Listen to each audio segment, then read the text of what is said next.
Halo teman-teman, perkenalkan, nama saya Muhammad Firjas Shalefi Lubis. Saya peserta Latsar CPNS Pemerintah Provinsi Sumatera Utara tahun 2021. Nah, di sini saya sedikit ingin menjelaskan nilai-nilai dasar PNS yang berkaitan dengan komitmen mutu. Nah, baik, kita simak penjelasan dari saya sedikit. Nah, komitmen itu apa sih? Ya, komitmen itu dimulai dari kita sendiri ataupun kelompok. Nah, setelah dimulai dari kita, ada janji yang kita buat. Kita mau ngapain? Artinya, hasil apa yang mau kita buat? Nah, jadi janji yang dihasilkan adalah perbuatan. Ya, perbuatan apa yang kita lakukan untuk meningkatkan misalnya kepuasan masyarakat di dalam hal mendapatkan pelayanan publik. Nah, sedangkan mutu ya adalah kondisi dinamis yang terkait dengan produk, tenaga, tugas, dan lingkungan yang memenuhi atau melebihi keinginan dan harapan pelanggan. Nah, jadi di dalam komitmen mutu ya ada nilai efektivitas, ada nilai efisiensi ya, ada inovasi dan mutu penyelenggaraan pemerintahan.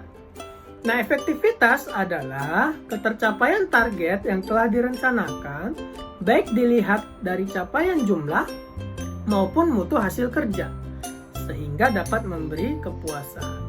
Sedangkan efisiensi diukur dari penghematan biaya, waktu, tenaga, dan pikiran dalam menyelesaikan kegiatan. Nah, jadi beda ya teman-teman antara efektivitas dan efisiensi.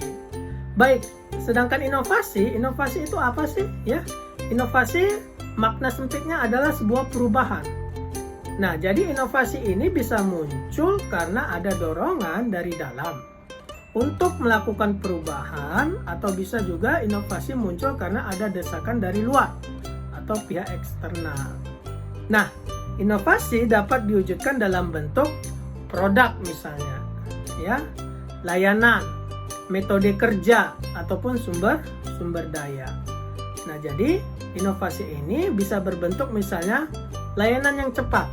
Nah, artinya masyarakat merasa puas dan merasa dilayani ketika ia memerlukan bantuan kita. Nah, sedangkan mutu adalah persepsi pengguna layanan terhadap kemampuan suatu organisasi dalam menjawab kebutuhan dan harapan pelanggan.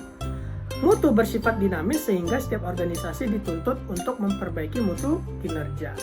Nah, di dalam mutu itu ada metode PDCA namanya. Ya, plan merencanakan, do melaksanakan, cek mempersiapkan, dan act melakukan tindakan. Nah, jadi penerapan nilai-nilai dasar komitmen mutu di lingkungan kerja ya saya angkat misalnya memberikan contoh sikap perilaku kerja yang efektif, efisien, inovatif, dan kreatif. Ya, seperti contohnya misalnya pemanfaatan alat dan teknologi. Ya, jadi artinya dengan pemanfaatan alat dan teknologi maka semakin cepat kita di dalam bekerja. Yang kedua, memberikan contoh pelayanan publik yang responsif, ya, menyediakan layanan yang cepat dan tepat, serta pengecekan laporan kinerja, ya, seperti menerapkan sistem sasaran kerja pegawai.